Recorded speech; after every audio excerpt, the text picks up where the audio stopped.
Okay, let's go over chapter 1. First, let's talk about what chemistry is. Chemistry is the science that tries to understand how matter behaves by studying how atoms and molecules behave. It explains the properties and behavior of chemicals. Chemicals make up everything we can hold and touch, and they're substances that always have the same composition and properties wherever it's found. Let's talk about the scientific method. The scientific method is the method scientists use to answer questions, and there are 4 parts: observations, hypothesis, experiments, and scientific theory. Observations is the first step in the scientific method. We use observations to ask questions about the world. For example, why are some substances colored and others are not? A law is an observation that always seems to be true, predicts that behavior, and is measurable. For example, the law of conservation of mass. The next step is hypothesis. Hypothesis is a possible explanation of an observation or law. We must be able to test the hypothesis by experiments. And then if our experiments don't support the hypothesis, we can modify it. Next is experiments, and this is what we do to find a relationship between a hypothesis and the observations. New experiments can be designed if the experiment doesn't confirm the hypothesis. And then we can continue to test the hypothesis, and based on new experiments or results, it may need to be modified or replaced. And finally, scientific theory, which is one or more well-established hypotheses, and they form the basics for scientific theory. They provide a broader and deeper explanation for observations in law, for example, atomic theory. Okay, now let's talk about identifying patterns in data. It's really important that we can identify patterns in data. So for example, here we have 3 samples. First, we took the mass of those water samples, and then we looked at the mass of hydrogen formed from each water sample, and then the mass of oxygen formed from each water sample.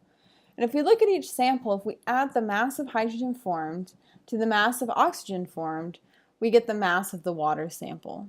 So that's one pattern in this data. Another pattern in this data is the ratio of the mass of oxygen to the mass of hydrogen.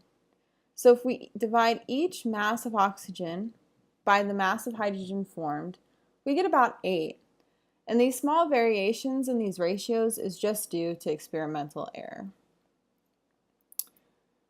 Okay, let's briefly talk about graphs. So graphs have 4 main parts. A title, which should be descriptive, should tell you exactly what the graph is showing you.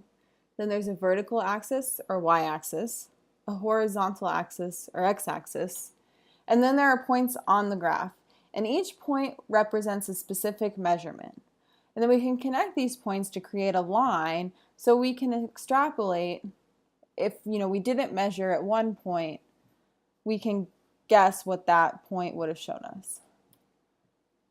Okay, so here's one graph, and the title is Volume of a Balloon versus Temperature, which is exactly what this graph shows us. You can see the y-axis or vertical axis is volume in liters. And the x-axis or horizontal axis is temperature in degrees Celsius. It's also very important that we put units on the graph. There's lots of different ways to measure volume: liters, milliliters, quarts, pints. Also different ways to measure temperature: Celsius, Fahrenheit, Kelvin. So we need to tell or show what units we're in. So you can see each point on that graph. That's an actual measurement we did. And then we connected each measurement with a line. So for example, if we want to know the volume of the balloon at 50 degrees Celsius, we can draw a line up from the x-axis at 50 degrees Celsius to the line, and then draw a line over from that point on the line to the y-axis, and then we can see the volume at 50 degrees Celsius is about 26.5 liters. Here's another graph of body temperature versus time. And this time is in minutes after Tylenol was given, and our body temperature is in degrees Celsius. So if we wanted to know what is the body temperature after 10 minutes, so we can draw a line up from the x-axis at 10 minutes to the line, and then a line over to the y-axis, and that shows us that our body temperature after 10 minutes was about 37.8 degrees Celsius. Here's another graph. This is the time for cooling tea versus temperature. Time again is in minutes and temperature in degrees Celsius. So if we want to know the time it took for our sample or for our tea to reach 40 degrees Celsius, we can draw a line over from the y-axis at 40 degrees Celsius, and then we can draw down from that point on the graph to the x-axis, and we can see it took about 45 or 50 minutes for us to reach that temperature.